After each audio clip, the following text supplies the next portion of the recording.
오늘 하나님 말씀은 요엘서 2장 28절에서 32절 말씀을 우리 함께 보겠습니다.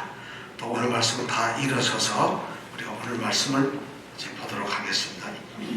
요엘서 2장 28절에서 32절 말씀 다 같이 한 목소리로 오늘 말씀을 읽도록 하겠습니다. 그 후에 내가 내 신을 만민에게 부어주리니 너희 자녀들이 장래 일을 말할 것이며 너희 늙은이는 꿈을 꾸며 너희 젊은이는 이상을 볼 것이며 그때 내가 또 내 신으로 남종과 여종에게 부어줄 것이며 내가 이적을 하늘과 땅에 베풀리니 곧 피와 불과 연기 기둥이라.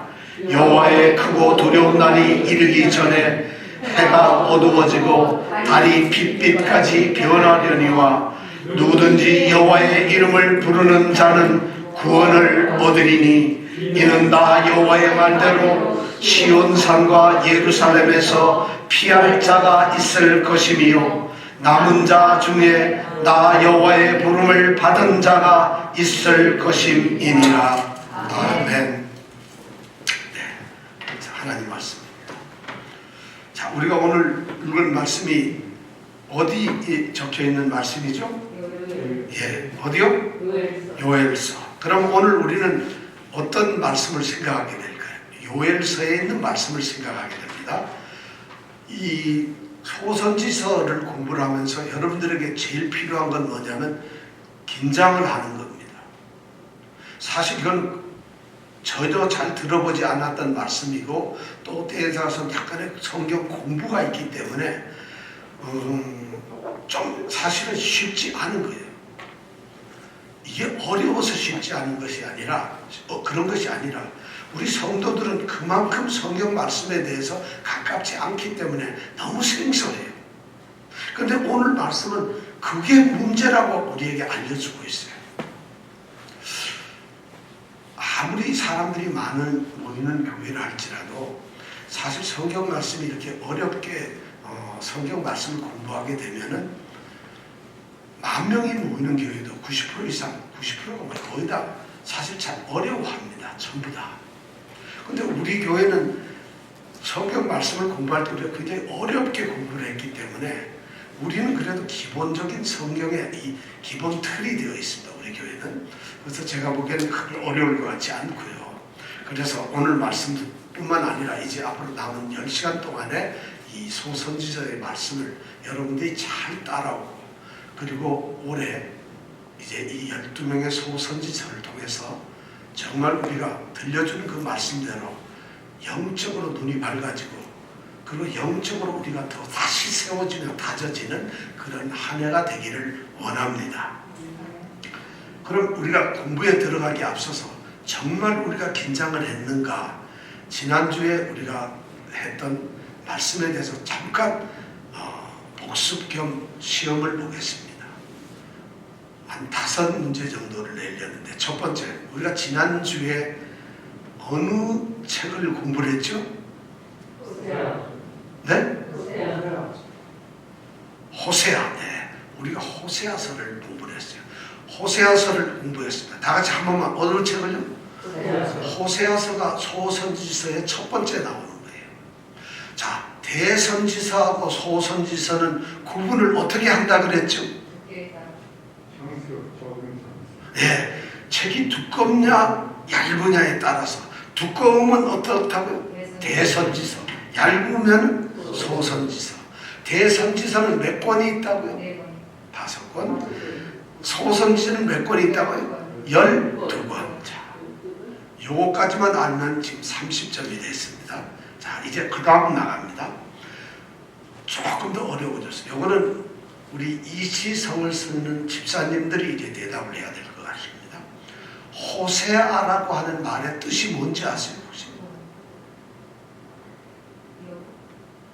2와 2를 더하면 4가 되는데 호세아라는 말의 이 뜻이 뭐였을까요? 자, 다 누구들 아시는 분 얘기해 보세요. 네, 구원이라는 말이었어요. 호세아가 구원. 여호와께서 구원하셨다. 구원이란 단어가 이제 호세아라는 이름의 뜻입니다. 자, 이제 네 번째 질문입니다. 호세아가 사역을 한 나라는 어디일까요? 네, 북이스라엘 나라입니다.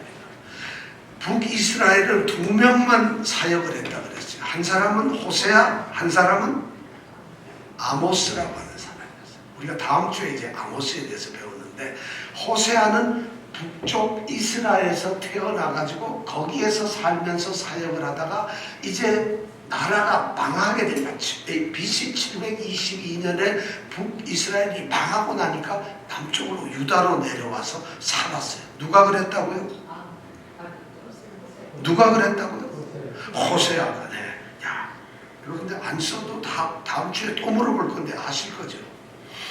자, 그렇다면은 호세아의, 이거는 우리 여자분들께서는 호세아의 삶의 특징이 뭐였어요? 인생이. 네, 음란한 여인과 결혼을 해서 살았어요. 이게 하나님의 명령이었어요. 야, 제가 지금 굉장히 어려운 문제를 지금 내고 있는 것 같아요. 한 20년 전에 우리가 배웠던 걸 지금 갑자기 제가 문제를 내는 것 같은 그런 느낌으로 표정으로 이렇게 보세요. 근데 사실은 신학교 가서 이거 일주일 전에 물은 거 물어도 대답을 못해요, 솔직히. 그렇게 공부한 사람들이었거든요. 호세아는 하나님으로부터 음란한 여인과 결혼을 해라. 그래서 음란한 여인인 고멜이라는 여인하고 결혼을 했어요. 그리고 자녀를 두었죠. 몇 명을 뒀을까요? 3명요. 2남 1녀를 두었어요. 근데 그 이름은 제가 물어보면 거기까지 좀 힘들 것 같아요. 그거는 꼭 호세아서를 찾아가지고 다음 주에 문제를 내겠어요. 이건 문제를 미리 가르쳐 주는 겁니다. 세 자녀의 이름이 뭔가, 뜻이 뭔가. 자, 그런 호세아는 바로 그런 삶을 살았다는 거예요. 선지자인데 음란한 여인과 결혼을 했어요. 그리고 그런 여인과 끊임없는 갈등과, 그리고 나만 도망가 버려요. 그래서 나가서 방탕하게 되고 나중에는 못 쓰게 되니까 돈을 가지고 사서 노예가 되고 이제는 힘이 없어서 아무것도 못하니까 그걸 데리고 와서 다시 사는 이런 모습이 이 호세아의 모습이었다 그랬죠. 그러면서 그런 내용이 바로 하나님과 이스라엘의 관계를 비유한 것이라는 것을 우리가 얘기를 했어요. 호세아는 하나님이고 고멜은 이스라엘이에요. 그렇다면은 호세아와 같은 이 하나님의 마음이 어떻다고 그랬어요? 하나님은 사랑하는 것 때문에 형편없는, 말도 안 되는 그런 사람들을 사랑하는 것 때문에 호세아처럼 고통을 당하는 거예요. 이것이 하나님의 사랑이라고 제가 지난주에 말씀드렸어요. 그게 하나님의 사랑의 고통이에요. 이 호세아가 그렇게 음란해서 도저히 이거는 사랑할 수 없는 여인, 나중에는 버려진 여인을 돈 주고 사러 가서 그 여자를 데리고 와서 사는 것처럼 하나님은 이스라엘 백성을 그렇게 사랑하셨다. 제가 그런 말 했죠. 이스라엘 백성이 가해자고 하나님은 피해자예요. 일방적으로 사랑했다는 그 죄 때문에, 사랑하는 죄도 아니죠. 사랑하기 때문에 이스라엘이 그렇게 한 걸 끝까지 기다리면서 마지막까지 구원하시는 분이 바로 하나님이시고 하나님의 사랑이라는 것을 호세아서가 그런 것을 우리에게 얘기해 주고 있어요. 그러면서 호세아가 원했던 것이 뭐냐면 이스라엘 백성들에게 2가지를 원했어요. 하나는 헤세드라는, 하나님에 대한 사랑이에요. 하나님께 우리가 마땅히 해야 될 그런 태도를 가지라는 것이에요. 마땅한 태도를, 헤세드, 그게 바로 사랑이에요. 그 다음에 또 하나는 뭐냐면 2번째는 하나님을 알라는 것이에요. 하나님과 교제를 하라는 것이에요. 하나님한테 제사 지내고 무슨 예배드리는 이런 형식적인 것이 아니라 하나님을 좀 교제하고 진짜 친밀하게 하나님과 동행하는, 교제하는 그런 삶을 살라는 것이에요. 하나님은 제사에서 예배드리면서 무슨 경건한 척하는 이런 걸 원하시는 게 아니라 소제와 번제와 제물과 이런 것을 원하시는 것이 아니라 하나님은 만나서 대화하고 사랑하고 그들과 함께 사랑하는 이걸 원하신다는 거예요. 다트 엘로힘, 하나님 아는 지식을 갖기 원하는 거예요. 헤세드와 다트 엘로힘, 바로 이 사랑과 그리고 하나님 아는 이것을 하나님이 원하셨다. 이것이 바로 지난주 호세아에 대한 우리 말씀이었는데 이것도 잘 모르신 것 같아서 호세아 지난주 거 다시 한번 설교를 해야 될 것 같아요. 안 그래도 되겠죠? 오늘은 요엘에 대해서 말합니다. 자, 요엘 다음에 소선지서 이름이 뭘까요? 네, 아모스. 그 다음에 뭘까요? 제가 지난주에 숙제를 냈어요. 12소선지서니까 그 정도는 우리가 외워야 됩니다. 우리 저기 김영애 사모님 혹시 외울 수 있어요? 이사야, 예레미야, 에가, 에스겔, 다니엘. 그 다음에 뭐죠? 그 다음 잘 못 들으셨네요. 우리 어머니는 그 66권을 막 외우세요. 매일 걸으면서 외우고 또 치매도 많이 돼서 외우시고. 그래서 그 66권을 하루에도 수십 번 외우세요. 근데 하나도 안 틀리고 외우시더라고요. 그래서 그냥 뭐 입에 익어가지고 그냥 막 탁탁 외우세요. 자, 우리가 꼭 이 12소선지서에 대해서는 사실 성경이 뭔지를, 그래서 어떤 사람은 말이죠, 성경을 하도 모르니까 엘리야서를 찾읍시다 하니까 막 성경을 찾아요. 엘리야라는 선지자가 너무 유명하거든요. 그런 성경에 보면. 그러니까 엘리야서를 찾읍시다 하니까 막 찾다 없는데요. 당연히 없지요, 엘리야서는. 그런데도 막 찾아요. 왜냐하면 성경 모르니까요. 오늘 성경 말씀이 우리가 이제 그런 것을, 이게 문제라는 거예요. 이게 어떻게 하나님을 믿는 성도들이고 하나님의 말씀을 듣고서 말씀으로 사는 성도들이 이럴 수가 있느냐는 것이죠. 우리가 올해는 그런 문제에서 가장 기본적인 것을 좀 했으면 좋겠어요. 자, 요엘서를 이제 시작을 합니다. 요엘서에서 요엘이라고 하는 뜻은 뭘까요? 요엘. 요엘이란 말은 여호와는 하나님이시다. 요는 여호와라는 말을 약간 줄인 말이에요. 요. 엘은 하나님이란 말이에요. 요엘 하면 여호와는 뭐라고요? 하나님이시다. 다시 한번. 요엘은 무슨 뜻이요? 다음 주에 요엘이 무슨 뜻입니까? 하면 이렇게 대답이 나와야 됩니다. 다시. 요엘이 무슨 뜻이라고요? 여호와는 하나님이시다. 여호와는 이름이고 하나님은 그분이 신이라는 것이에요. 여호와는 하나님이시다. 요엘은 그런 뜻이에요. 근데 요엘에 대해서 우리가 아는 정보가 하나도 없어요. 자, 1장 1절을 한번 우리가 볼까요? 1장 1절. 다 같이 한번 1장 1절 읽겠습니다. 시작. 여호와께서 부두엘의 아들 요엘에게 이르시되. 예, 여기에 보니까 부두엘의 아들 누구예요? 요엘에게 이르신 누구의 말이라고요? 하나님의 말씀입니다. 자, 이제부터는 하나님의 말씀인데 요엘은 이제 하나님의 말씀을 우리에게 전해주고 있는 것이에요. 요엘이 자기가 쓰고 말하는 것은 자기에게, 부두엘이라고 하는 사람의 아들인 자기에게 하나님이 들려준 하나님의 말씀을 이제부터 자기가 쓴다는 것이에요. 그러니까 오늘 우리는 정말 하나님의 말씀을 요엘에게 들려줘도, 선지자 요엘에게 들려주었던 하나님의 말씀을 이 시간 저희들이 듣는 거예요. 저도 듣고 여러분들도 듣는 거예요. 저도 이 얘기를 하고 여러분들도 말씀할 수 있어야 돼요. 왜냐하면 우리가 지금 이 시간 똑같이 듣고 있는 거니까요. 저만 듣는 게 아니에요. 단지 저는 미리 읽고 와서 여러분들에게 얘기를 해주는 거고, 여러분들은 이 시간 저와 같이 이 말씀을 읽어가는 거예요. 그래서 같이 듣는 거니까 차별이 없는 거예요. 자, 1장 1절에 그렇게 돼 있어요. 자, 그 다음에 이 요엘은 남쪽 유다에서 주로 사역을 했던 사람입니다. 자, 여러분들에게 한번 물어보고 싶어요. 요엘에 대해서 혹시 여러분 들어본 적 있으세요? 요엘. 그럼 요엘서의 내용에 대해서 혹시 여러분 들어본 적 있으세요? 예를 들어서 여러분들, 죄송합니다. 이건 괜히 내가 너무 어려운 질문을 했나요? 요엘서에서 우리가 들어본 거는 이런 게 있을 거예요. 오늘 우리가 읽었던 말씀. 마지막 때 그 후에 내가 내 영을 만민에게 부어주겠다. 소위 말해서 사도행전 2장에 보면은 오순절 날이 돼서 제자들이 12명하고 120명이 막 기도를 했는데 그들이 성령을 받았어요.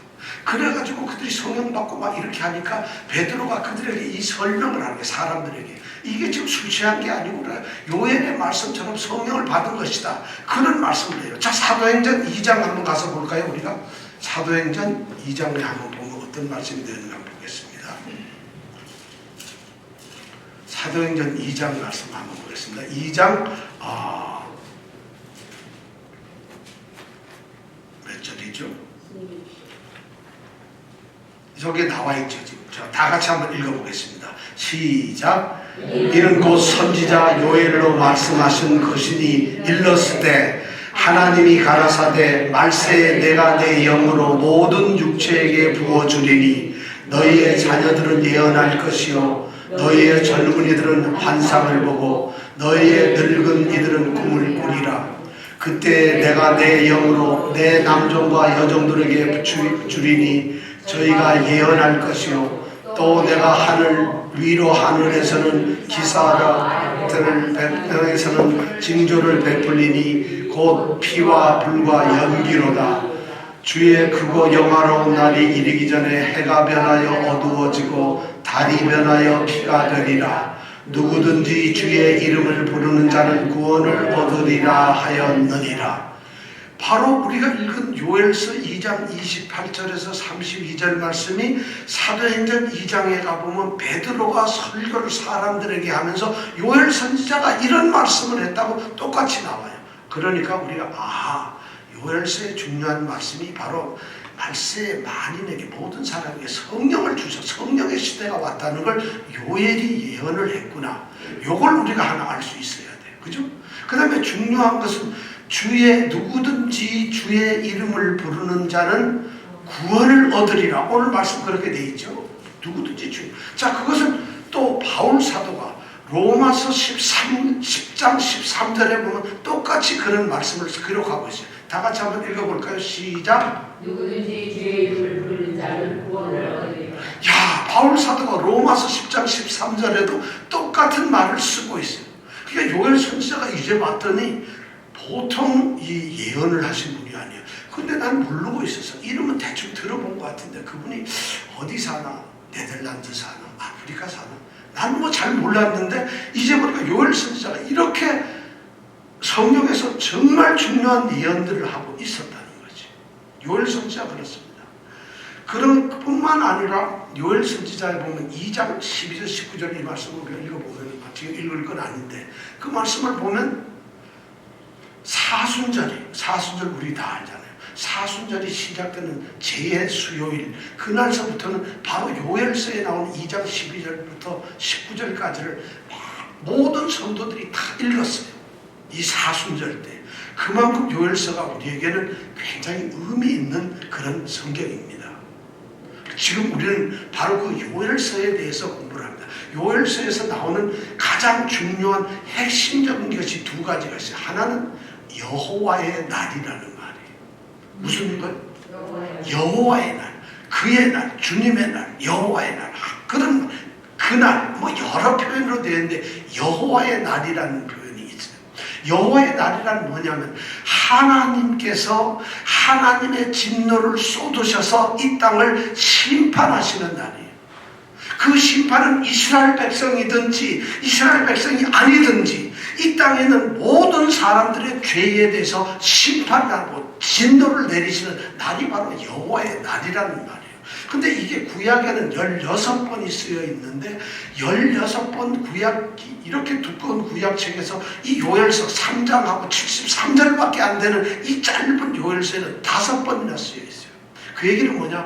요엘은 여호와의 날이라는 것에 대해서 우리에게 강력하게 말을 해주고 있다는 거예요. 그 얘기는 뭐냐? 여호와의 날이 반드시 오는데 마지막 날이 오는데 그날에 너희들은 심판을 받고 멸망을 받을 것이다 하는 이야기를 우리에게 해주고 있어요. 겁나요.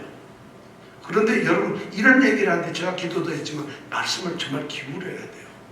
지금 여러분들이 잘 제 말씀을 듣고서 여기까지 잘 따라올 것 같아요. 혹시 다른 생각이 들거나 이러면은 빨리 생각을 정리하고 우리가 말씀을 잘 들을 필요가 있습니다. 여호와의 날에 대해서 얘기를 하고 있어요. 또 우리가 여호와의 날인데 자 중요한 얘기 요엘서를 이렇게 보면 딱 반을 나눠서 둘로 나눌 수가 있어요. 하나는 뭐냐 하면은 심판에 대해서 이야기를 해요. 또 하나는 구원에 대해서 얘기를 해요. 너희가 심판을 받을 것이냐 멸망을 받을 것이냐 아니면 구원을 받을 것이냐 하는 이야기를 가지고 전반전의 반은 심판에 대해서 그런 이야기를 하고 있고 심판을 받는다는 얘기를 하고 있고 후반전에 가서는 뒷부분에서는 구원에 대해서 그렇지만 구원을 받는다는 이 심판과 구원에 대한 동시에 두 개의 메시지를 여호와의 날이라는 그 개념을 가지고 우리에게 말해주고 있다는 것이에요. 그러니까 요엘 선지자는 우리가 심판의 길에 설 것이냐 구원의 길에 설 것이냐를 선택할 수 있도록 굉장히 도전적인 말씀을 우리에게 주고 있다는 것입니다. 자, 그러면 요엘서는 도대체 어떤 내용이 있을까요? 요엘서가 도대체 뭘 쓰고 있을까요?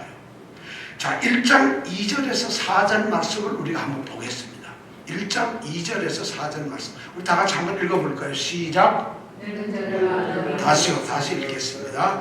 지금 안 읽으신, 아까 제가 처음에 저와 여러분들이 같이 지금 여호와의 말씀을 들은 요엘서를 같이 지금 듣고 있는 거예요. 저만 듣는 게 아니고 읽는 사람만 듣는 게 아니라 모든 사람이 듣는 거예요. 자, 같이 듣겠습니다. 2절부터 4절까지 시작. 너희는 이것을 들을지어다. 땅의 모든 거민아 너희는 귀를 기울일지어다. 너희의 날에나 너희 열조의 날에 이런 일이 있었느냐. 자, 2절에 보니까 다 들을지어다. 세상에 이런 일이 어디에 있었느냐. 니네들 요새 세상에서 봤느냐 옛날에서 봤느냐 아니면 이런 일이 도대체 있을 수가 있느냐 이런 말이 2절에 쓰여 있어요. 그럼 3절에 뭐라고 되어 있어요? 시작. 너희 자녀에게 구하고 너희 자녀는 자기 자녀에게 구하고 그 자녀는 후시대에 구할 것이니라. 자, 이런 일이 너희가 한 번도 본 적이 없는데 그러니까 너희는 너희 자녀에게도 얘기 또 해라. 그래서 저희들이 성경 말씀을 그리고 그 자녀는 또 그 자녀에게 그 자녀는 또 그 자녀에게 자녀에게 후대의 모든 사람들에게 이 일들이 전에도 없었고 영원히 없을 만한 이런 일을 이야기하라는 것이에요. 그 얘기가 도대체 무슨 얘기일까요? 4절에 나옵니다. 4절의 말씀이 조금 어려운데 단어가 어려워요. 자, 정신을 바짝 차리고 읽겠습니다. 시작.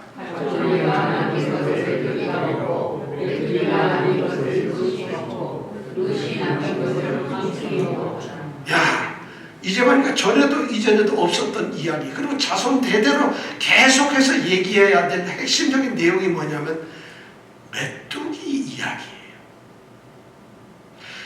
팥종이가 남긴 것을 메뚜기가 먹고 메뚜기가 남긴 것을 늑이 먹고 늑이 먹다 남긴 것을 누가 먹는다고?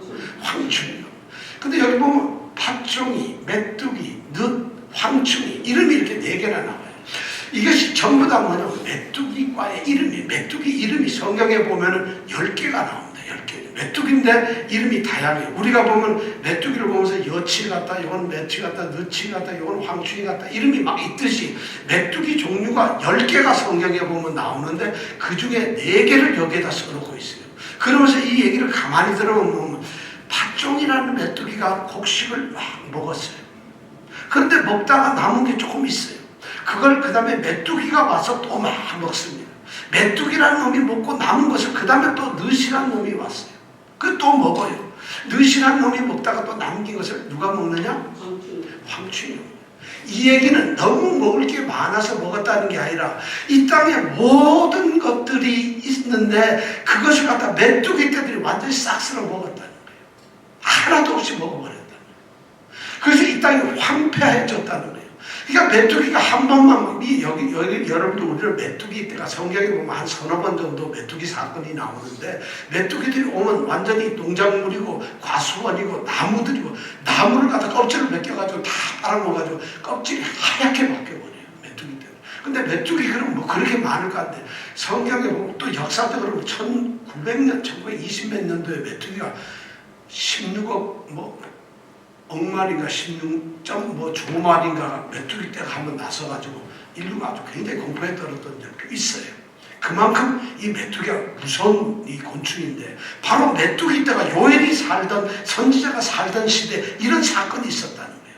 메뚜기 떼들이 완전히 모든 농작물과 과수원과 이 세상에 살아있는 모든 생물들을 완전히 숙대받도록 황폐하게 만들었던 그런 재앙의 시대가 있었다. 그러면서 지금 늙은이들아 니네들이 이런 거 본 적 있어? 자녀들에게 얘기하라는 거예요. 그 다음에 그 뒤로 계속 약속 보면은 자 포도주 좋아하는 친구들 니네 앞으로 포도주 하나도 못 먹을 거야. 슬퍼해라. 그 다음에 너희 백성들아 이제는 먹을 거 하나도 없어. 음식이라는 게 없다. 농부들아 너희들 이제 정말 부끄러워질 거다. 왜냐하면 너희들 농작물이 하나도 없다. 이제는 농사거리 자체가 없다는 거예요. 제사장들 보고도 얘기해. 제사장들 너희들 이제 예배 다 드렸다. 왜냐하면 소제와 전제나 제물 번제를 드려야 되는데 모든 것이 다 없어졌으니까 제물조차도 없어졌다. 바로 오늘날 같은 현상과 비슷하게 나왔어요. 코로나 때문에 경제가 많이 어려워졌어요. 모든 것이 힘들어지는데 지금 이 요엘 시대에 그런 사건이 일어났다는 것이에요. 메뚜기 때의 재앙이 일어났다는 것이에요. 호세아는 음란한 여인을 아내로 맞는 이런 비통한 삶을 살았는데 요엘은 자기 때 이 메뚜기 재앙을 보고 있는 것이에요. 근데 이제 요엘이 말합니다. 이 메뚜기 재앙을 보면서 요엘은 하나님으로부터 말씀을 들었거든요. 이게 단순한 자연재해가 아니라는 것이에요. 단순한 그냥 자연적으로 메뚜기 떼들이 생겨서 이렇게 된 것이 아니라 여기에는 하나님께서 온 세상을 심판하실 바로 여호와의 날에 대해서 하나님이 징조가 보여주는 것, 징조를 보여주고 있는 사건이라는 걸 요엘은 말하고 있습니다. 물론 이 땅에 있는 뭐 누가 화산이 나고 해일이 막 지진이 나고 이러면 하나님께서 우리 진노를 하셨다 이렇게 해석하는 것은 그건 잘못된 것입니다. 그런데 지금 요엘은 하나님의 말씀을 들었잖아요. 그러니까 하나님께서는 이것이 여호와의 날에 정말 두렵고 무서운 그 날에 대한 징조를 메뚜기 떼로서 지금 보여주고 계신다는 거죠. 자, 그렇다면은 이 메뚜기 때의 이 재앙을 보면서 백성들은 야 먹을 게 없구나. 이제 어떻게 하면 좋냐. 어디 다른 나라로 이민 가야 되느냐. 아니면 뭐 어떻게 해야 되느냐. 뭐 이런 거 하면서 이게 대책을 세워야 되는데 어떻게 하면 좋을 것이냐. 이것이 여호와의 날이라는 것을 이들에게 알려줘야 된다는 것이죠. 그래서 1장 15절에 보면은 드디어 이것이 여호와의 날이라는 것을 요엘은 선포합니다. 15절에 뭐라고 되어 있죠? 시작. 오라 그 날이여 여호와의 날이 가까우니 곧 멸망같이 전선자에서 이르리로다. 큰일 나고 이것이 여호와의 날인데 이 멸망되는 것이 누구로부터 왔냐? 하나님으로부터 왔다는 것이. 이 멸망이 자연재해 이런 게 아니라 하나님의 뜻이었다는 거예요. 그러니까 이 마지막 심판은 하나님으로부터 온다는 것을 그날이 바로 여호와의 날이라는 것이에요. 지금 여호와의 날은 바로 이렇게 올 것이라는 것을 이제 요엘은 백성들에게 모든 성경에 보면은 제가 여기서 읽지 않았지만 모든 백성들에게 그렇게 선포를 하고 있습니다. 자, 그러면 이런 날을 당했을 때 여호와의 날이 우리에게 온다면은 그날을 만약 닥친다면 하나님의 백성인 주의 백성들 이스라엘은 어떻게 해야 될까? 과연 그것을 막을 수가 있을까? 정말 그걸 우리가 어떻게 막을 수 있을까? 정말 그걸 막을 수 있을까? 2장 11절에 보면 이렇게 말씀을 하고 있어요. 2장 11절에 보니까 이렇게 여호와께서 그 군대 앞에서 소리를 발하시고 그 쥐는 힘이 크고 그 명령을 행한 자는 강하니 여호와의 날이 크고 힘이 두렵도다. 당할 자가 누구냐? 2장 11절에 그렇게 말씀합니다. 여호와가 진두지휘를 하고 여호와께서 부리는 이 심판의 군대들이 오는데 그 심판의 군대가 너무 강해요. 그리고 너무 두렵고 너무 큰 날이에요, 이 날이. 그러니까 이걸 누가 당할 수가 있느냐, 어떻게 하면 좋느냐 하고 2장 11절에서 그런 이야기를 하고 있어요. 자, 그렇다면은 이 여호와의 날이 만약 닥치고 있다고 한다면, 여호와의 날이 된다고 한다면 그 날이 우리는 어떻게 해야 되느냐? 그냥 일방적으로 죽을 수밖에 없느냐? 이스라엘은 그냥 메뚜기 떼가 이렇게 와도 먹고 사는 게 없어 죽을 지경이 되는데 그게 아니라 심판의 날인 여호와의 날이 온다면 이스라엘 백성 그러면 죽고 마는 것이냐? 피할 방법은 없느냐? 누가 그걸 당할 수 있겠느냐? 하는 말씀에 그러면 정말 당할 수 없으니까 죽는 것이냐? 그렇지 않다는 것이냐? 하나님께서는 우리에게 그 여호와의 날을 피하고 그것을 어떻게 할 수 있는 방법을 우리에게 말씀을 해주고 계세요. 바로 그 말씀이 2장 12절에서부터 14절에 나오고 있어요. 자, 2장 12절에서 14절 말씀을 우리가 함께 읽어보겠습니다. 시작. 여호와의 말씀에 너희는 이제라도 지키며 굴며 애통하고 마음을 다하여 내게로 돌아오라. 네. 12절에 보니까 여호와의 말씀에 하나님이 또 말씀을 하는 거예요. 요엘이 말하는 게 아니에요. 오늘날처럼 목사가 얘기를 하는 것도 아니고 누가 대단한 사람이 얘기하는 게 하나님이 이 여호와의 날에 대해서 그런 날이 있다면 성도들은 주의 백성들은 어떻게 이것을 대비해야 할까 하는 말씀을 우리에게 들려주고 있어요. 여호와의 말씀에 너희는 지금이라도 늦지 않았으니까 지금 이 시간부터라도 어떻게 하고 금식하고 애통하고 슬퍼하고 막 하면서 그러면서 내 하나님께로 어떻게 돌아오라. 하나님께로 돌아온다는 것은 지금 이 사람들이 하나님께 있지 않다는 것이잖아요. 하나님이 여기 계시는데 이 사람들은 이리로 가고 있어요. 이리로 가고 이스라엘 백성도 있으니까 하나님이 이쪽 뒤에서 이리로 오라고 지금 말씀을 하고 있는 것이에요. 회개를 하라는 것이에요. 돌아오라. 그냥 불렀어요 하고 가는 것이 아니라 금식하고 애통하고 슬퍼하면서 돌아오라는 거예요. 돌아온다는 것은요, 방향을 완전히 돌리는 것입니다. 그냥 가정을 갖다 고개만 돌리고 알았어요 조금 이따 갈게요 아니라 지금이 이제라도 돌아오라는 것이에요. 회개하는 것이에요. 정말 이런 회개가 필요해요. 지금까지 이스라엘 백성들이 만약 마땅히 하나님께 드려야 될 예배에 온전한 예배를 드리지 않고 예배 시간에 엉뚱한 짓을 했거나 예배 자체가 잘못되었거나 그들의 신앙에 문제가 있었다면 하나님께 온전히 드려야 할 것을 만약 다른 곳에 드렸거나 온전히 드리지 않았다고 한다면 이제라도 전심을 다해서 하나님께 돌아오라는 거예요. 지금 그런 회개를 하라는 것이에요. 핑계도 있고 이유도 많았지만 이제 그것이 필요 없는 때가 됐다는 거예요. 왜냐하면 여호와의 날에는 이유나 핑계를 듣지 않는, 내가 몸이 피곤해서 일이 많아, 저는 좀 어려운 얘기하면 잘 몰라요. 막 졸음이 와요. 내가 어제 어떤 목사님, 유명한 한국 목사님 설교를 했는데 그 목사님이 뭐 이렇게 잠이 오면 무슨 책을 읽으면 잠이 오고 이런 데 얘기를 하다가 자기가 토요일 밤에 하도 잠이 안 와서 잠이 오면 혹시 성도들이 목사님 설교 들으면 잠이 와요. 그래서 유명한 목사님들이 설교를 몇 편 들었대요. 근데 잠이 안 와가지고 아무리 뭐 큰 교회, 다른 교회 목사님 설교를 들어도 잠이 안 오는데 그러다가 어쩌다 자기 설교를 이렇게 듣게 되는데 자기 설교 듣다가 한 5분 만에 잤대요. 그래서 자기 설교를 듣다가 근데 그분이 굉장히 설교를 잘하시는 분이에요. 그리고 성도들이 굉장히 큰 교회인데 그분이 그런 얘기를 하면서 웃으시더라고요. 바로 우리가 온전한 예배가 드려지지 않는다면 거기서 돌아서라는 거예요. 전심으로 살지 못했다고 돌아서라는 거예요. 자, 그럼 어떻게 돌아서야 돼요? 13절 한번 읽어볼까요? 시작. 너희는 옷을 찢지 말고 마음을 찢고 너희 하나님 여호와께로 돌아올지어다. 그는 은혜로우시며 자비로우시며 노하기를 더디하시며 인애가 크시사 뜻을 돌이켜 재앙을 내리지 아니하시니. 여기서 중요한 말씀입니다. 너희는 어떻게 해요? 옷을 찢지 말고 어떻게 해요? 더 해가지고 마음을 찢으라고 얘기를 하고 있어요. 이스라엘 백성들은 회개를 할 때, 종교적으로 회개를 할 때 보면 우선 옷을 찢어요. 막 베옷을 막 찢어요. 왜냐하면 이만큼 내가 찢어진 고통스러웠다는 것을 알려주는 거예요. 그리고는 머리에 막 죄를 뿌려요. 나는 이제 형편없는 존재라는, 그런 땅에 바짝 엎드려가지고 회개를 합니다. 하나님이 지금 이스라엘 백성들의 그런 종교적인 회개의 모습을 안 된다는 거예요. 그런 거 싫다는 거예요. 뭐 어떻게 하라고요? 마음을 찢으라는 거예요. 왜 종교적으로 주님 회개해요, 주님 저 돌아가면 주님 사랑해요, 이러지 말라는 것이에요. 이 요엘이 지금 엄청난 얘기를 하고 있어요.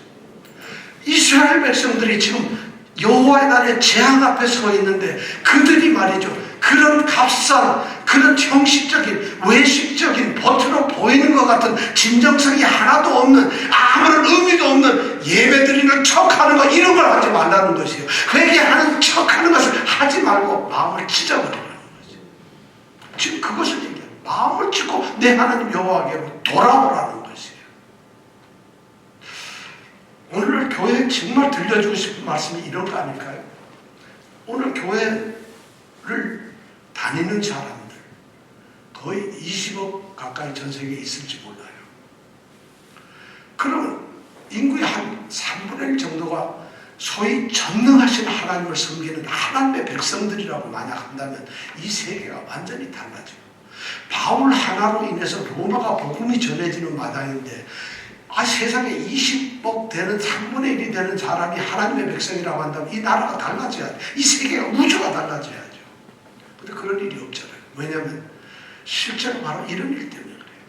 기독교가 종교화가 돼버렸어요.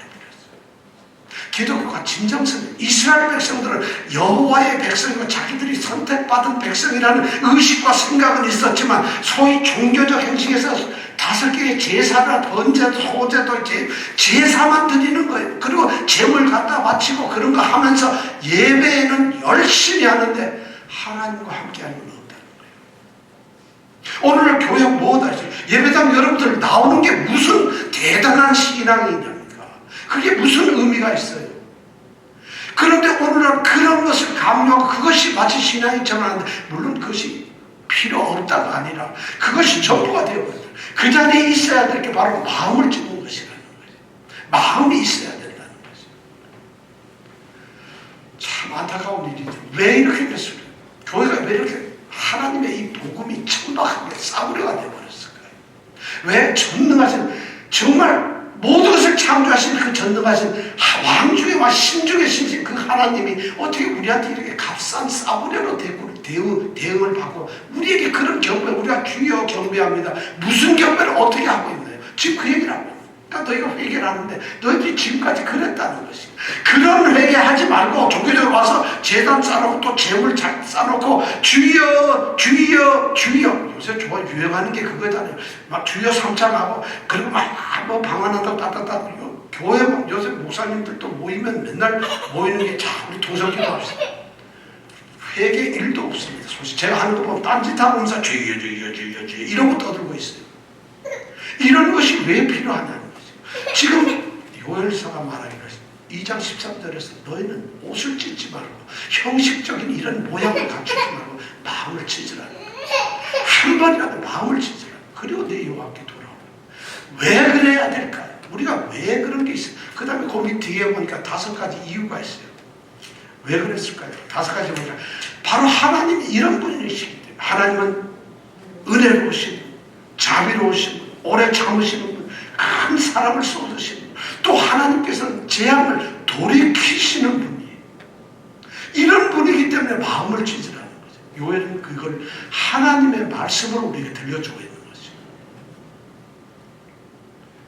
그럼 그렇게 하면 하나님은 무조건 저절로 오케이 너희들이 마음을 찢었으니까 내가 하겠다 이러실까요? 그렇지 않아요. 14절 제일 끝에 보니까 전제를 드리게 하지 아니하시는지 여기 보면 너희 하나님 여호와께서 소제와 전제를 드리게 하지 아니하시는지 누가 알겠느냐. 우리가 그렇게까지 막 가슴을 찢고 마음을 찢고 우리가 회개를 하고 그리고 하나님을 돌아와서 이렇게 하는데 혹시 그러면은 하나님께서 우리하고 소제 전제를 하나님께 드리게 하실 수 있을는지 누가 알겠느냐는 거예요. 이게 불확실하다는 게 아니에요. 혹시 하나님이 들어줄까 안 들어줄까 이런 의미가 아니라 우리가 그렇게 한다 해서도 그 결정 하나님이 우리를 용서하고 안 하고는 전적으로 하나님의 권한이라.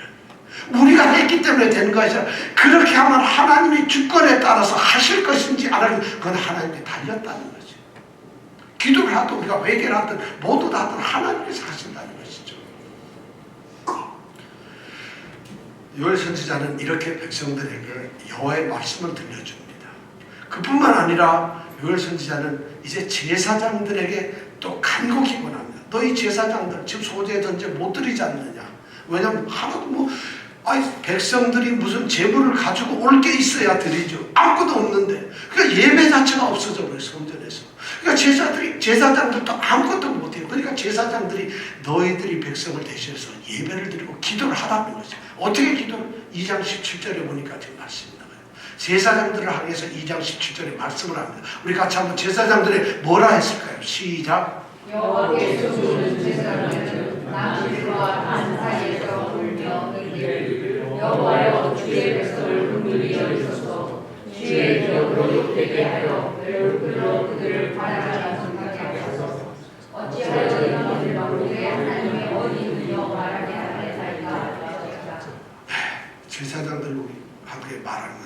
너희들이 낭실과 재단 그 사이에서 울면서 너희들이 백성들을 위해서 간구 기도를 하라는 것이에요.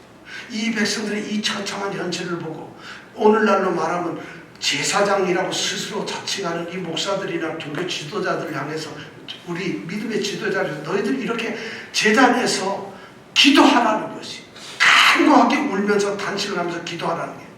그러면서 뭐라고 기도하느냐? 세 가지 중요한 기도의 방법을 세 가지를 얘기해줘. 뭘 그러냐면 첫 번째가 뭐냐면 주의 백성을 긍휼히 여겨 주옵소서. 가장 기도의 첫 번째가 뭔지 아세요? 우리 백성들 저를 불쌍히 여겨요. 긍휼은 불쌍히 여겨요. 너무 안 됐어요. 하나님한테 하나님 나 좀 불쌍히 여겨주세요. 하나님 우리 가정을 불쌍히 여겨주세요. 하나님 우리 이 가게들 좀 불쌍히 여겨주세요. 하나님 우리 자녀들 좀 불쌍히 여겨주세요. 하나님 불쌍히 여겨주면 하나님이 긍휼을 베푸실 때 사랑이 쏟아집니다. 그리고 은혜가 쏟아지는 거고 자비가 쏟아지는 거예요. 하나님과 은혜를 주세요 그러지 말고 은혜를 달라는 것은 하나님 우리에게 거저 주시는 건데 그러기 전에 우리가 간구할 건 저희를 불쌍합니다. 우리를 불쌍히 여김을 받는 존재가 되는 게 첫 번째. 그래서 기도할 때 저희들 불쌍히 주여 주의 백성을 긍휼히 여겨달라. 두 번째는 그 다음에 뭐냐 그 다음에 말이 되죠. 주의 기업으로 욕되게 하여 열국으로 그들을 관할하지 못하게 하옵소서. 이게 뭐냐면 주의 언약이 있었어요. 주님께서는 빼어낸 백성 자신의 백성들을 갖다가 주님께서는 여기에 주님이 약속을 하고 너희들은 내 백성으로서 너희들을 이제 앞으로 큰 민족을 이루게 하고 너희들 축복을 했어요. 그런 주님의 약속이 있는데 지금 그 약속이 깨져버리고 이 외방에 있는 이방의 어떤 족속들이 와가지고 우리를 다스리고 우리를 무시하고 우리를 멸시한다면 이것이 말이 되겠냐. 이것이 바로 뭐냐 주의 약속을 믿고 기도를 하라는 거죠. 주님이 우리에게 약속하셨죠. 내가 하나님의 백성이 되고 하나님의 자녀가 되고 하나님이 선택했던 사람이라면 하나님 자녀에게 주시려고 했던 하나님이 약속하셨던 그 언약이 있지 않습니까? 아브라함에게 하셨던 약속, 내가 너를 큰 민족을 이루고 너의 복의 근원이 되게 할지라 약속하셨던 바로 아브라함의 후손들이 우리에게 동일한 약속이 있지 않았나요? 다윗에게 약속하셨 내 후손들이 왕위를 지킬 것이다. 그렇다면 다윗의 후손이 우리가 이 세상에서 왕같은 존재로서 살아야 되지 않겠느냐는 것이죠. 그런 약속을 먼저 의지하면서 기도하라는 거예요. 제사장들은 첫 번째가 긍휼을 베푸시옵소서. 두 번째가 약속을 의지하면서 기도를 하라는 거죠. 세 번째가 뭐예요? 그 다음에 또 나오죠. 그 다음에 어찌하여 이방인으로 그들의 하나님이 어디 있느냐? 아직 세상에 이스라엘 백성들이 하도 허접하게 이렇게 멸망당하고 이스라엘 백성들이 먹을 것도 없어가지고 멸망을 당하게 되니까 이방인들이 예수 믿는 사람들을 보면서 니네 하나님 어디 있느냐? 조롱받지 않게 해달라는 거예요. 그게 뭐예요? 하나님의 택하신 백성을 위해서 하나님 명예를 생각하라는 거예요. 하나님의 이름, 하나님의 명예, 하나님이 어떤 분이시냐? 그분이 택한 백성이 이렇게 멸망을 받는다면 내가 욕을 받는 것이 아니라 택하신 하나님이 욕을 받는 것이다. 하나님의 명예를 위해서 기도를 하라는 것이죠. 엄청난 기도를 우리에게 제사장들은 그런 기도를 하라고 하고 있어요. 그런 기도를 하라고 그러니까 이 여호와의 말씀이 그래요. 그러면 그런 기도를 하면 결과가 어떻게 될까요? 드디어 2장 18절에서 19절 드디어 2장 17절에 이런 기도를 하니까 2장 18절 19절에서 하나님의 응답이 들어왔어요. 자, 어떤 응답이 들어왔을까요? 18절 19절 볼까요? 시작. 그때 여호와께서 자기 땅을 위하여 중심이 뜨거우시며 그 백성을 긍휼히 여기실 것이다. 여호와께서 내게 응답하여 이르시기를 내가 너희에게 곡식과 새 포도주와 기름을 주리니 너희가 나를 위하여 족적하리라. 내가 다시는 너희로 열을 주께서 공할 줄 아지 않게 하소서. 주님께서는 바로 응답을 하세요. 첫 번째가 뭐예요? 내가 너희들에게 긍휼을 베풀겠다. 불쌍히 여기겠다. 첫 번째. 바로 주님이 응답을 하세요. 여호와께서 자, 내가 너희에게 긍휼을 베풀게. 내가 너희를 불쌍히 여길 거야. 두 번째가 뭐예요? 자, 너희들이 메뚜기 때문에 고생했지. 경제적 재앙이 있으니까 내가 바로 경제적인 그 모든 고통, 그 어려움을 다 해결해 주마. 다 채워주마. 두 번째 바로 그런 약속을 해요. 그리고 하나님 세 번째가 뭐예요? 너희들이 이제 열방 웃음거리가 아니야. 다른 사람들이 너희 택한 하나님의 백성들을 아무도 웃음거리로 삼지 못하도록 하겠다. 이것이 하나님께서 구원의 약속을 해주신 거예요. 우리가 기도를 했어요. 지금 요엘 선지자가 회개하고 돌아오면 하나님이 이렇게 약속을 하셨다는 걸 하나님의 음성을 통해서, 하나님의 말씀을 통해서 이스라엘 백성들에게 또 우리에게 들려주고 있어요. 그러면서 그 후에 일어날, 그거는 그 당시 일이지만 먼 훗날에 어느 날인가 마지막 날에 있어야 될 이야기를 2장 28절에 그런 얘기를 하고 있다. 2장 28절이 바로 우리가 오늘 읽었던 말씀이에요. 그 후에 내가 내 신을 만민에게 부어주리니. 자, 이 오늘 우리가 읽었던 말씀 2장 28절 32절 말씀 여러분 한번 보세요. 한번 눈으로 한 번만 읽어보십시다. 눈으로 한번 읽어보세요. 이게 마지막으로 자, 구원의 은총을 주시는 하나님께서 지금 이 말씀을 우리에게 들려주고 있어요. 그 후에 내가 내 신을 만민에게 부어주시겠다. 그리고 한번 읽어보세요.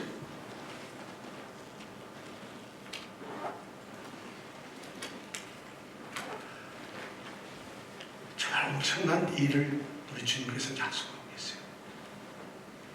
여기에 보니까 두 가지 약속을 우리에게 주고 있어요. 첫 번째 약속은 모든 만민에게 내가 내 영을 부어주겠다는 약속입니다.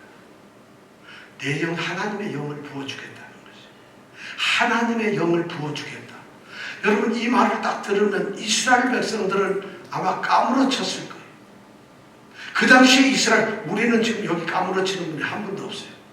왜냐면 뭔지 모르니까 이거 뭔 소리야 이러는 건지 아니면 뭐 의미를 몰라서 그런지 모르겠는데 이스라엘 백성들은 지금 요엘이 말한 이 2장 28절 그 후에 내가 내 영을 내 신을 만민에게 부어주겠다니까 이스라엘 백성들이 갑자기 구원받는 눈이 둥그레지고 난리가 나는 것이. 왜냐하면 구약시대에는 하나님의 영이 하나님의 신이 내리는 사람은 정해져 있었어요. 아무에게나 주는 게 만민에게 줄 수가 없는 것이에요. 이거는 하나님의 영이라는 건 어떤 특별한 능력이며 특별한 은사이며 특별한 어떤 그런 것인데 그것이 만민에게 주어진다는 것이 만민에게 주어진다. 그러면서 오늘 말씀해 보니까 만민이 여러 종류가 나와요. 늙은이들, 자녀들, 젊은이들, 여종, 남종. 여종은 그 당시에 가장 밑바닥에서 살고 있는 그런 사람들. 늙은이는 가장 존경을 받고 있는 가장 상층부의 사람들이에요. 가장 아래서부터 위에까지 인종적 모든 차별이 없이 하나님께서 하나님의 영을 부어주시겠다. 아니 세상에 생각을 해보세요. 이제 더 이상 하나님의 영을 소유하는 것은 왕이나 제사장이나 또는 어떤 특권층, 예언자들 이런 사람들만 소유할 줄 알았고 그런 사람들에게만 하나님의 영이 신이 부어져서 그 사람들이 능력을 발휘할 줄 알았는데 그 후에는 하나님께서 하나님의 영을 모든 사람들에게 부어주겠다는 거예요. 이제는 하나님이 좀 뭐 잘못되셨는가요? 왜 사울 왕한테만 부어주고 사무엘에게만 부어주고 여호수아에게만 모세에게만 부어주고 다윗에게만 부어주던 그 하나님의 영을 우리 이정근 집사님한테도 부어주고 나한테도 부어주고 다 부어주고 왔다는 거예요. 이거 하나님 뭐 잘못된 거 아니에요. 근데 하나님이 그 약속을 하십니다. 하나님의 영을 이제는 하나님의 영에 있어서는 특권층이 없다는 것이에요. 아무에게도 특권이 없고 어느 누구도 하나님의 영을 받는 것에 대해서는 자격 제한이 없다는 거예요. 우리가 만인 제사장설이 일어났잖아요. 만인이 제사장이에요. 모두가 하나님 앞에 직접 보호할 수 있는 제사장처럼 모든 사람이 이제는 예언자가 된다는 거예요. 예언자가 된다. 성별의 차이가 없어졌어요. 교회 안에서는 그리스도 안에서는 남녀가 차별이 없어요. 늙은이 젊은이 이 연령의 차별이 없어졌어요. 종이냐 주인이냐 신분의 차이도 없어졌어요. 모든 사람들이 다 하나님의 백성이 된다는 것이죠. 하나님의 영이 부어진다면 바로 그렇다는 거예요. 자, 하나님의 영이 부어지면 그 사람들이 할 수 있는 일이 뭘까요? 오늘 말씀해보면 여러분 하나님의 영이 부어지면 만민에게 부어지면 무슨 일을 하죠? 저희가 장래일을 말한다 그러죠. 예언을 한다는 거예요. 또 그 다음에 뭐가 있어요? 꿈을 꾸어요. 또 뭐라죠? 이상. 이상, 환상을 보게 돼요. 자, 늙은이는 뭐래요? 꿈을 꿔요. 젊은이는 환상을 봐요. 자녀들은 장래 예언을 해요. 예언, 환상, 꿈. 어떻게 보면 늙은이는 그냥 꿈만 꾸다가 죽나요? 그건 아니. 여기서 예언을 한다거나 환상을 본다거나 꿈을 꾼다는 이 말은 같은 의미예요. 똑같은 말인데 표현을 달리 했어요. 성경의 표현이 너는 이거라고 너는 이거라고 너는 이거라고 말을 나눈 것 같지만 사실은 하나예요. 예언, 환상, 꿈이라는 말은 한마디로 뭐냐면 하나님의 계시를 똑같이 알게 하겠다는 거예요. 하나님의 계시라는 건 뭐예요? 하나님께서 알려주시는 하나님을 아는 지식하고 관련된 말이에요. 그러니까 이건 뭐냐면 하나님의 영을 부음받은 이스라엘 모든 백성들은, 하나님의 영을 부음받은 모든 시대의 사람들은, 하나님의 영을 부음을 받은 모든 성도들은 하나님의 뜻을 알게 되고 하나님의 말씀의 의미를 알게 되고 하나님과 깊은 교제를 갖게 된다는 말씀이에요. 그래서 제가 처음에 말씀드렸잖아요. 우리는 모두 하나님의 영을 받은 사람들이에요. 그렇다면 하나님의 말씀을 저만 아는 것도 아니고 여러분만 아는 것도 아니고 우리 모두 알아야 돼요. 오늘 가장 심각한 문제가 모두 하나님의 영을 받은 성도들이 나는 성경 몰라요. 나는 성경 알 필요가 없어요. 내가 무슨 목사인가요? 이런 말을 하고 있어요. 또 마치 목사들은 하나님의 영을 가진 우리 성도들에게 그 얘기를 성도들에게 성경을 가르치지 않고 엉뚱한 소리를 하고 있다는 거예요. 지금 하나님의 영을 만민에게 부어주겠다는 얘기는 하나님을 아는 지식과 하나님의 교제를 이제는 하나님께서 누구에게나 내가 다 나를 주겠다는 얘기예요. 내가 누구에게나 너희와 같이 있겠다는, 내가 누구에게나 다 교제를 하겠다는, 우리 집사님, 권사님들에게도 저에게도 똑같이 같이 교제를 하시겠다는 얘기예요. 영을 부어주겠다는 거예요.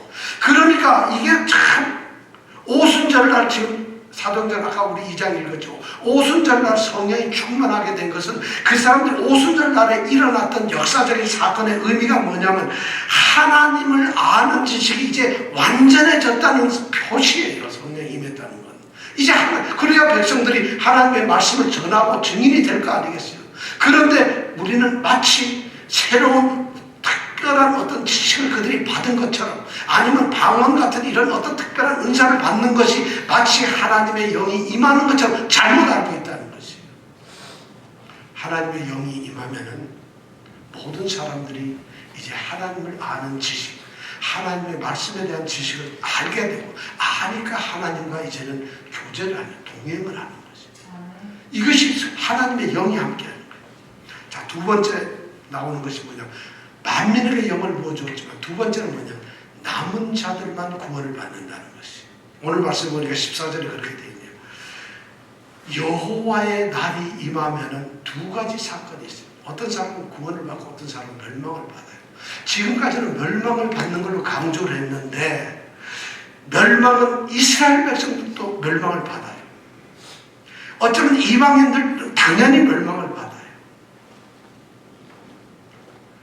이 무서운 얘기를 지금 하고 있어요. 이 요엘서에 보면은 5번 중에서 3번은 이방인들에 대한 멸망을 얘기하고 있고 2번은 이스라엘 백성의 멸망을 얘기하고 있어요. 놀랍잖아요. 이스라엘 백성이 노세마다 하면 교회 나오는 사람들이에요. 그런 사람들이 멸망을 받는다는 것이에요. 아, 큰일 났어요, 이거. 교회 나왔나? 교회 나왔는데도 멸망을 받는데요. 마음을 찢어야 된다는 얘기죠. 그래서 실제로 이스라엘 백성들에게 멸망을 받는 날이에요. 여호와의 날은 그런 날인데, 그런데 여호와의 날인데도 구원을 받는 사람들이 있어요. 누구냐? 믿음으로 남은 자들이. 오늘 14절에 보니까 남은 자들, 이 남은 자들이 구원을 받는다. 2장 11절에서 말씀했어요. 누가 이 여호와의 날을 크고 그 두려운 날에서 누가 당할 수가, 누가 견뎌낼 수가 있겠느냐 질문이 바로 이 14절에 나와 있어요. 어떤 사람이 남아있을 수 있느냐? 3사람 정도가 남아요. 자, 이거 보세요. 남아있겠느냐? 남은 자가 있다는 말은 무슨 말이에요? 죽은 자들이 있다는 얘기. 죽은 자가 있어야 남는 자가 있다. 심판을 받고 멸망해서 이미 죽은 자가 있어요. 그래야만 남은 자가 있는 것이에요. 다 죽었으면 죽는 자죠. 다 살았으면 남은 자란 말을 할 필요가 없죠. 그런데 놀랍게 성경을 보면은 남은 자가 있다는 이야기는 많은 사람이 죽었다는 얘기예요. 그렇다면 대부분의 사람들은 다 죽고 남은 자는 아주 적다는 의미를 우리에게 얘기해 주고 있어요. 구원받은 자는 너무 적어요. 너무 적다고 우리에게 얘기를 해주고 있어요. 그렇지만 아무리 그게 적고 아무리 그 수가 많지 않지만 그래도 남은 자가 있다는 거예요. 그들은 산다는, 구원 얻는다는 것이에요. 그들이 누굴까요? 남은 자들. 첫 번째가 자신의 죄를 주의 이름을 부르는 자들이에요. 주의 이름을 부르는 자는 남는 자입니다. 주의 이름을 부르는 자. 두 번째는 뭔가요? 시온산과 예루살렘으로 피한 자들이에요. 오늘 14절에 보니까 그렇게 되어 있네요.